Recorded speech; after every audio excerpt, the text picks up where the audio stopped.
شب قدر به 10 صاحب قدرها علاقمندی دارد. اولینش الله، آخرینش شما. 10 شخصی با قدر است.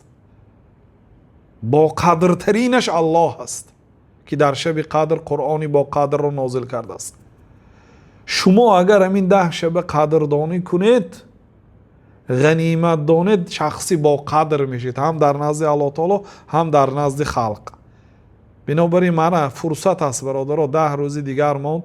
فرصت است برای آن آدمی که میخواهد از خاری دنیا برآید، میخواهد عزیز شود، میخواهد یعنی انقلاب نفسی، انقلاب زندگی در حیاتش کردنی باشد، مرحمت نیت کنیتون از حاضر. فردا بعد نماز عصر اعتکاف شیند. زنها میتوند من در خانهش اعتکاف شیند طبق مذهب امام ابو حنیفه رحمت الله علیه.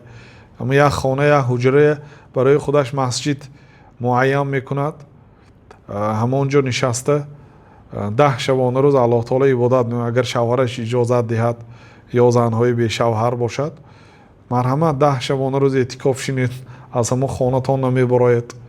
و کسی اعتکاف نشسته است، برای اعتکاف شیننده ها دیگرها خدمت کند تا اینکه وی محتاج نشد برآمده طعام نپزد در آشخانه، برآمده از مغازه چیزش خریده نبیاد. یک خانه ای که اگر همونجا طهارت خانه یا حاجت خانه اش شد، همون خانه انتخاب کنید تا اینکه حتی برای قضای حاجت هم بیرون نبراید.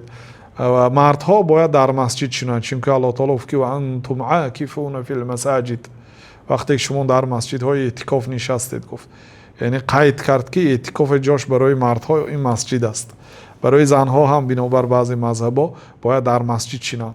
خاصتا کسانی که در حج و عمره هستند، در عمره هستند، اونا در مسجد حرم اعتکاف شینید، در مسجد کعبه خاصتا بسیار ثواب عظیم میگیرید.